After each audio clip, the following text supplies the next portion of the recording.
After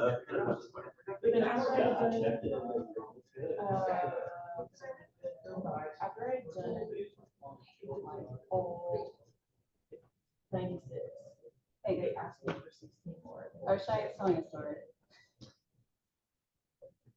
Really tragic. Okay. Hi. We're all just going to sit here in the dark and talk to each other about a conference that you guys attended. Yay. Before we do that, though, our annual meeting is in a week and a half. And if you have a poster, please send it to Cheyenne as soon as possible. Do not wait until the afternoon before or the morning of. Please. That way you survive. There is no morning of because there is no morning of. This is true. If you waited until then, I don't know what it's like. Yeah, I'll be at a table. If you wait till the morning of, it's punishment. They just print your bug shot on the website, put that up as a poster. I feel like that takes more effort. I would just do a giant sticky note and say.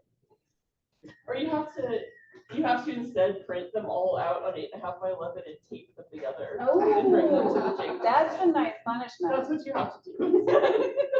So basically, just get it to Cheyenne as early as possible. Thank you. And if we have trouble, then we have time to troubleshoot and get it done. Yep.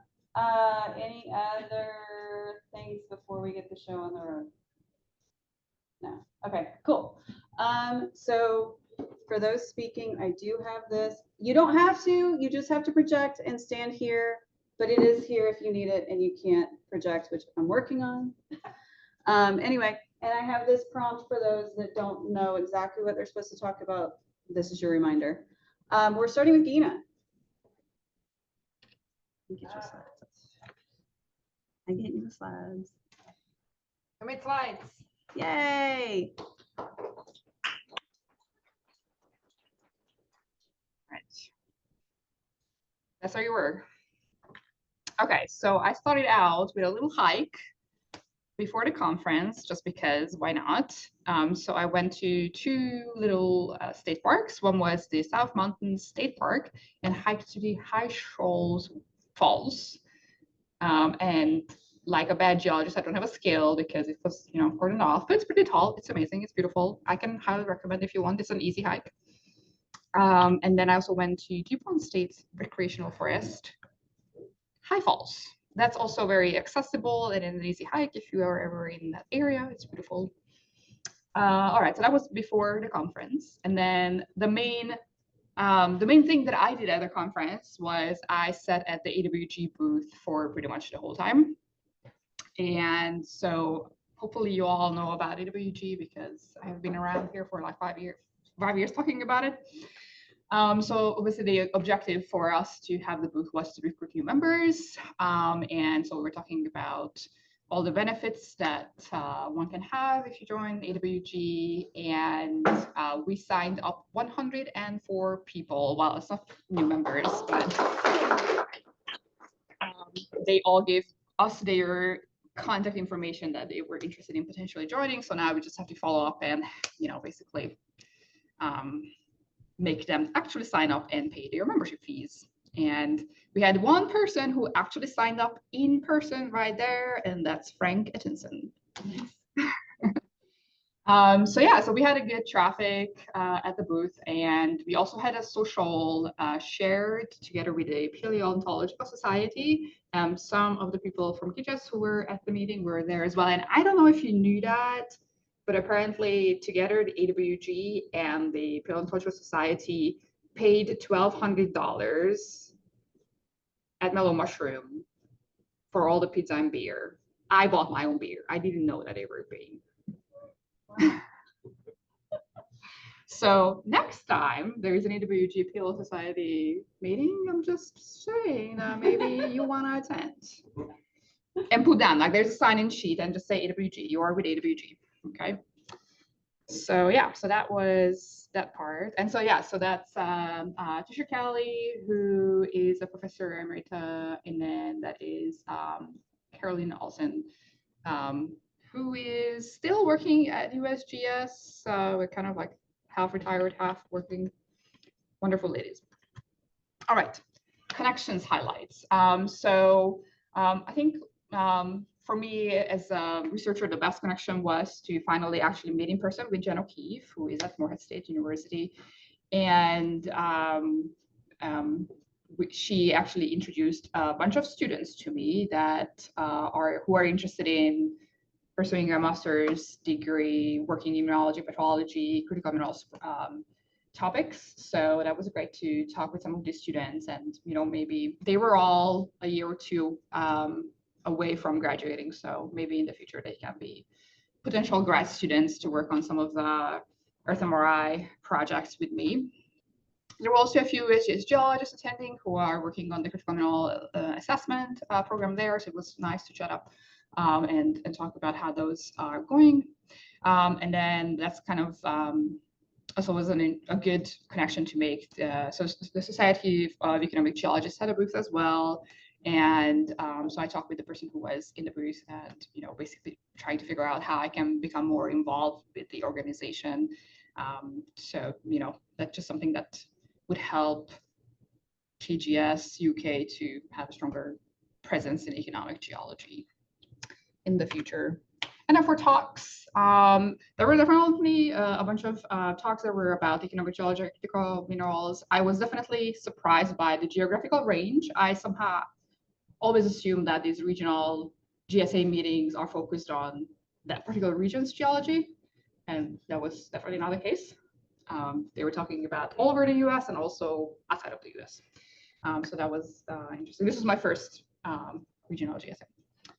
So there was a really inspiring talk that I listened to that was talking about the dike emplacement mechanisms based on textual observations. So that was interesting because obviously that has relevance for the dike intrusion, like the igneous intrusions in the Western Kentucky Fluorspar District. And so they were talking about some methods and some observations that would be interesting to apply on the dikes here in Kentucky as well, and see if we can figure out more about the conditions of emplacement. And then there was a somewhat bizarre talk. I say bizarre because I'm not saying it was bad. It was definitely interesting. But basically there was this retired geologist talking about his big ideas, where he thinks that caves in Mississippian carbonates all over the world were formed by hydrothermal processes that were triggered by like global tectonic events. So that was definitely an interesting idea. I have to say that, we have, caves in the Mississippian carbonates here. You see some of the mineralization and all of that. So like, I see where he's coming from, but I was like, I don't know. Like he was talking about these caves in somewhere in the UK, I think. And then he was talking about like subduction in the Cordilleras. And so I don't know, but yeah, that's it. I think that's all I had.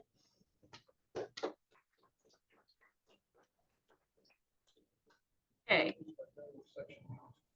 Like an hour to south now. About an hour to south now. Yeah, it was about.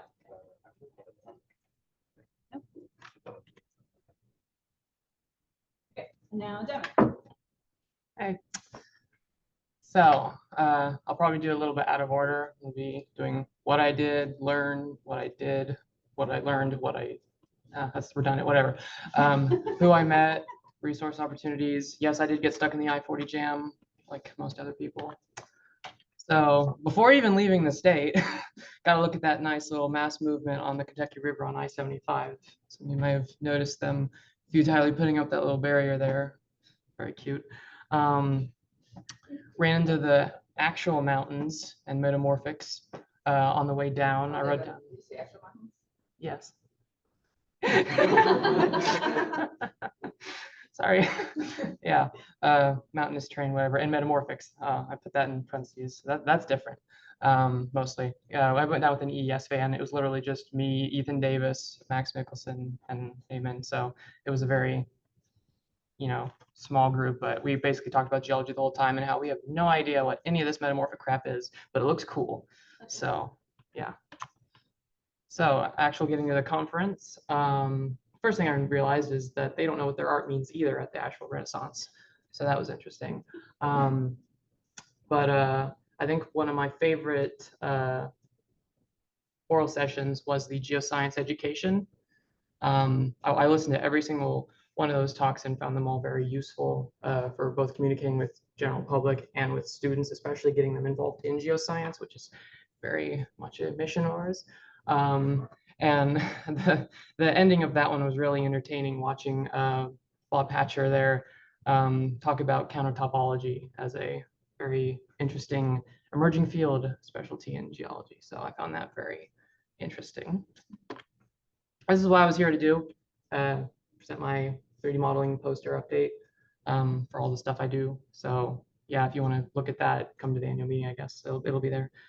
But I had a lot of interactions, mostly three stuck out a lot. Well, Virginia Department of Energy, Pennsylvania Geological Survey, and Alabama Geological Survey. I talked with one person from each of those for probably a good 10-15 minutes each, talking about how we could potentially be collaborating because they're all kind of trying to look into that 3D framework for their state. And I was basically telling them, yeah, you know, if you've got a nice convenient layered cake, kind of like Kentucky has, you're good. Virginia, Pennsylvania might have to have a little bit of more of a strategy on how to do that, but still really good conversations there anyway. I ran into some EKU peers and professors from my undergraduate days. One of their talks, Andrew Hensley, was very entertaining and educational at the same time. Kind of did a flex of figuring out when species went extinct using radiocarbon dating. And then said, oh yeah, this is only 15% of my time. I've done a bunch of other stuff. I'm like, okay. Making the rest of us feel inadequate there. But and then I also attended the one radon talk at the whole conference that I could see anyway. I kind of taught that guy more than I learned, which is funny. But I got some good insight onto what, like, I guess the research field looks like at the moment. And if that's the case, then I'm good to go. No offense to him. But yeah, those were probably the talk highlights anyway for me. Obviously went to AWG, Gina, most of you actually were there who went to the conference. Free pizza, can't turn that down, obviously. So that was really fun. Took this beautiful sunset shot on the 12th floor. I couldn't believe how well it turned out, but that was at the LGBTQ+ Geoscientists Social Hour. So that was pretty fun, met a lot of interesting people doing interesting work up there for that time. And then on the way back, we took the CNET route and went through Cumberland Gap. And I had my rocked app open on the way there and on the way back. So of course, every time we hit a new rock, I was like, oh, what's this? Okay, makes sense. Stopped at a Veteran Outlook, took that nice panorama. See Ethan Maxwell there. But we had a really good time traveling in general before we even got to the conference. So I was very grateful to have that travel experience. And of course, food. This was the last afternoon. Had lunch with Hudson, John, and Steve. So that was really delicious. And I think that's all I have.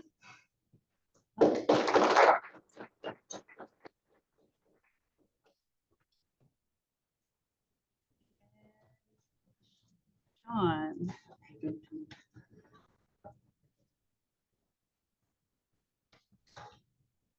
All right, this is my poster. I'll let you read it. See that font, John. It's Comic Sans. But if you can't read it from where you are, that's okay, because you can go to the KGS annual meeting and the exact same poster, except that will be hung up there. And really, the big part is I was talking about work that Dave Harris and Steve Greb and I have done to try to define the specific names, what we're going to call the basal sands across Kentucky, because we basically have basal sands coming in from different directions from different basins, and they're all eroded, either igneous or metamorphic rocks, depending on if it's the granite rhyolite province or the Grenville province. And so it's just been kind of a junk rock at the bottom of the Paleozoic section.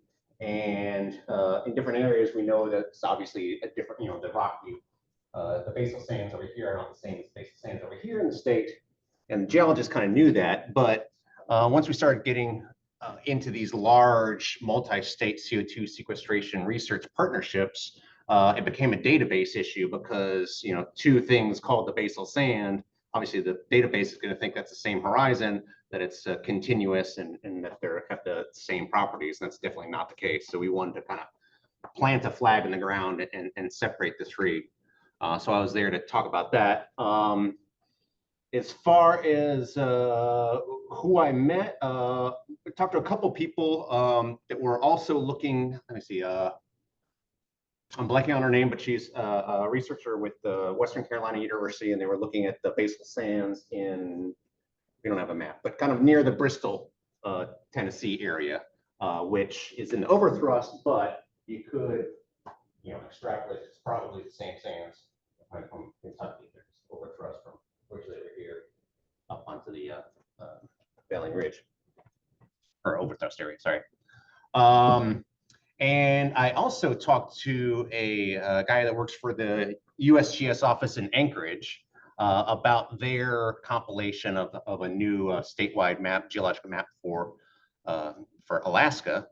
And I mentioned in passing that we had a bunch of state map projects, and he kind of chuckled about the GEMS data management structure. And I kind of said, oh, well, what do you mean by that? And he apparently they have designed a different system that works kind of like the GEMS metadata, but it's also slightly predictive. And so I didn't quite get all of it, but I talked to him about it and came back here and talked to Doug about, you know, would that be beneficial for us? And it doesn't seem like it would be, but it was interesting to see how different people manage their data differently. So I'm still glad I had that conversation, even though we probably won't use that technique. But that was an interesting discussion. Had a lot of good meals. Walked around beautiful downtown Asheville. I guess that's about it. I don't remember anything more, but it was a good trip, rather short. I also have family in the area, so I visited them. So that took me a little away from the Renaissance for a little bit, but not too much.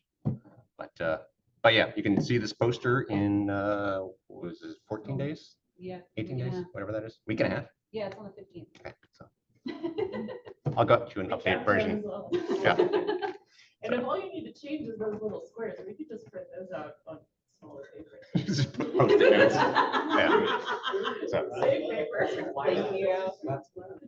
I'm very solution.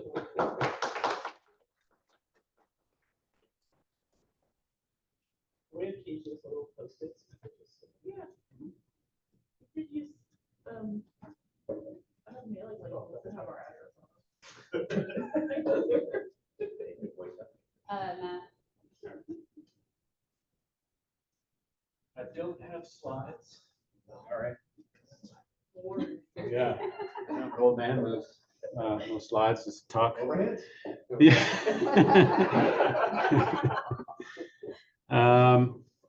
So I bought a shirt All right. at the GSA booth. Devin, thank you for mentioning the Clays Ferry landslide. Hudson and I also stopped there on the way to Asheville. Got a little closer look. It's a pretty significant problem. If you all have traveled over the I-75 bridge toward Richmond in the last year or so, you've noticed a bunch of clear cutting right there and an A-framed house that is in a very precarious situation now because of the landslide there. And they've made the situation worse because they put in a driveway below the home, and then they put these huge cement blocks to border the driveway / stabilize what's been moving, and that's made the situation worse. If you get a closer look at that house, it's being pulled apart, like the deck's being ripped off, and some of the foundation blocks are also leaning quite significantly. It doesn't look like anyone lives in there, but there's stuff in the house that we noticed. So yeah, it's a problem. Yeah, Marty. If you install the camera, I guess it's pretty hard to install a camera. Install a camera in your device, so you can watch No, that might not be a bad idea. It's an interesting spot because it's like, I think some of that is like a public overlook. They have like a pull off, and there's a stone wall there where it's an amazing view of the Kentucky River if you've never stopped there. that would be a good idea. It might be also a good place to fly the drone a few times and get some, repeat imagery. So that was good. Hudson and I attended a pre-meeting landside field trip on Sunday. This was a field trip that left the hotel. We went southeast of Asheville along the Blue Ridge Escarpment and saw a pretty fantastic collection of different types of landslides. Some pretty spectacular rock falls, or a big rock fall stop. We saw a debris flow that was triggered a couple of years ago in a pretty intense storm. Yeah. Why didn't you have photos? I do have photos. I gave them to Rebecca for the thing. I didn't get to this. I'm sorry. Yeah, sorry. Yeah. It's all right, your description of that is. Is it? Am I doing it? Okay. I'm picturing it in my. Okay. This was a long debris flow track that was triggered a couple of years ago from a convective storm that dumped 4 or 5 inches of rain overnight. The steepness of the Blue Ridge Escarpment adjacent to the Piedmont, has a very influential role in these storms and where rain dumps. So these individual catchments and little areas can really get dumped on with these intense storms. So a debris flow occurred. It killed an individual, unfortunately, who was in their home. Their spouse was also in the home who survived. So that was pretty intense to hear about. We also saw this large kind of hummocky debris slide. It was very similar to some landslides that we see in Kentucky. So that was good. The field trip was fantastic. One of the stops was at Lake Lure State Park, and a couple of factoids about Lake Lure. 2 scenes in 2 movies were filmed there. One was Last of the Mohicans, and the other movie was Dirty Dancing. There's a scene in Dirty Dancing filmed there. So I never expected to be on a geology field trip and get a picture of a cardboard cutout of Patrick Swayze at the stop, but it was there. It was pretty good. But the field trip was excellent. GSA field trips in general, I've been on several now. I've always found them to be very well run and very informative and very fun. So who did I meet? A lot of people. One thing I liked about going to Southeast GSA this year, I hadn't been to a section meeting in a really long time.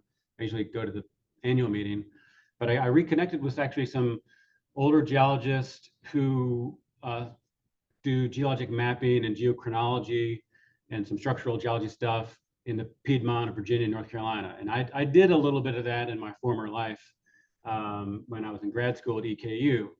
I did some mapping in the Piedmont of Virginia. So I reconnected with this guy, Dave Blake. Doug knows him. He's a real character from East Carolina? UNC Wilmington. And he remembered me, which made me feel pretty good. And just kind of caught me up on the complexities of Piedmont geology in the Southern Appalachians, which is always wild and interesting. And it was cool to see people still, getting a crack at it and figuring stuff out, and this terrain and that terrain, and ages of stuff, and this fault is connected to that, and they're figuring it out still in a very complicated part of the world. I connected with a lot of people in the landside community that I've known for a long time. You mentioned Ann Witt. I'm very close with Ann Witt. She's really good to talk to about landside stuff, and share what Virginia's doing and what we're doing. I had a poster presentation. Didn't show you my poster, but if you want to see it, just like John, it will be up at the annual meeting. I've made a few tweaks to it, but that will be up in the annual meeting if you want to see the landside poster, and that will discuss the landside susceptibility project that me and Hudson and Jason and others are working on.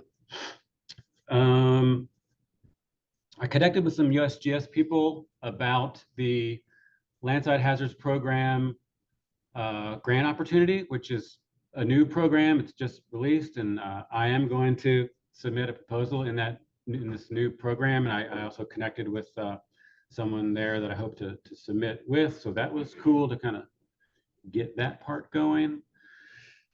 I think that was the new opportunities part. Yeah, that's it. It was a good meeting.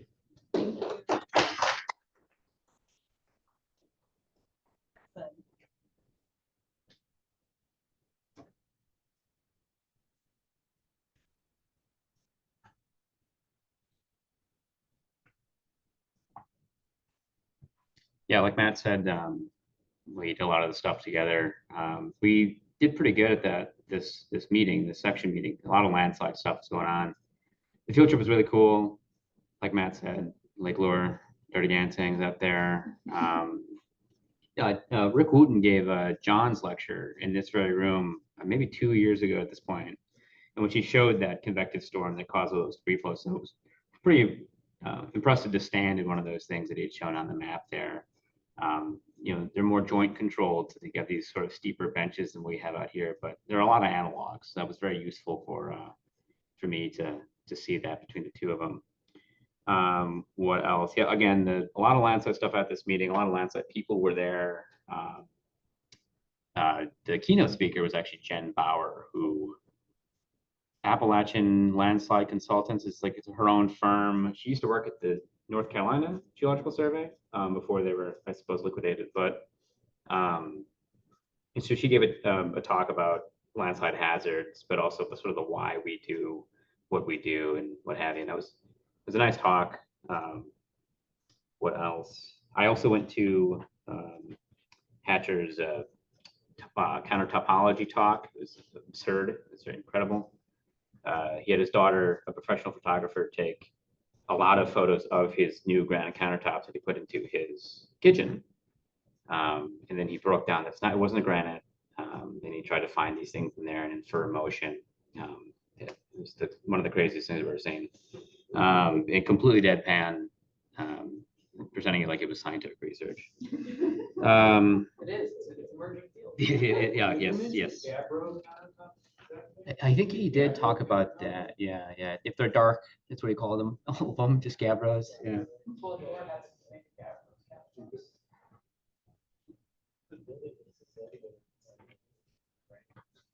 And then the second day, so that was the first day. The second day was pretty much all landslide stuff. So mass poster session was in that one.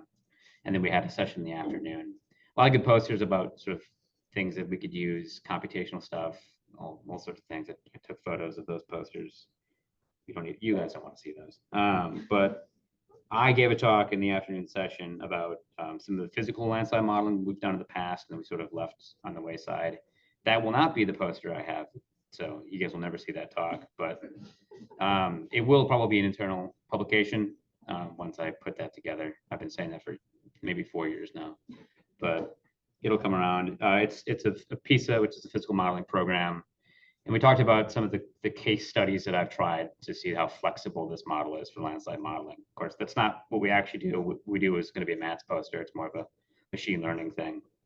And there was some discussion about that on the field trip and at the poster. So it's kind of interesting to see where we sit in that world of the landslide machine learning modeling bits.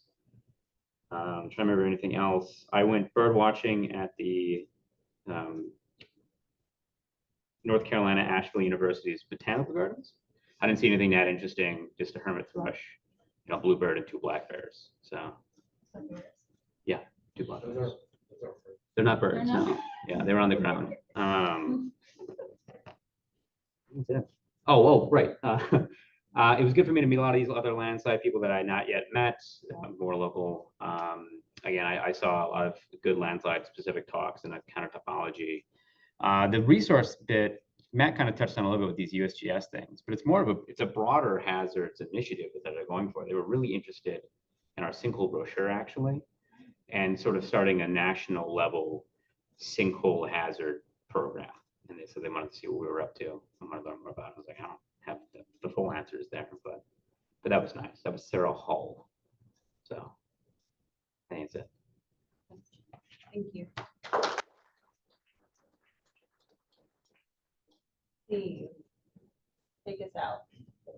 No slides, it'll be quick. Yeah, Post- those slides. Posters on Wednesday. I didn't go on any field trips, so there's nothing cool pictures. Maybe, yeah. Did you do work on the way down or something? I did actually do it. That counts.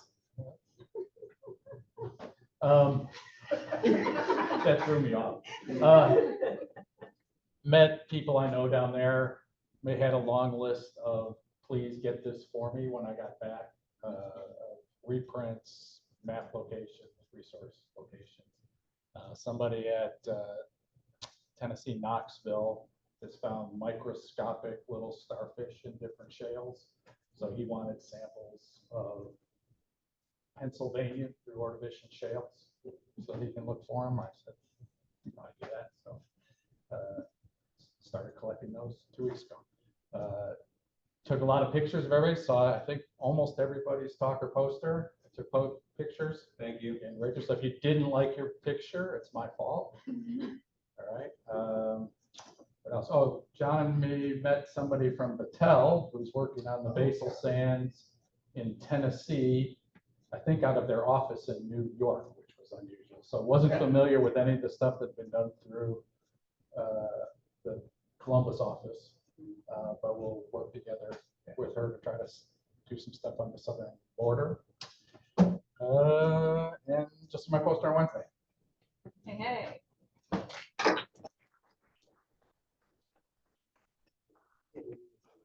And that's it. That's all that I know that existed at the Open enrollment conference. is last day. If not, do it. That, Oh, and if you've not registered for the annual seminar, we actually do need all employees registered.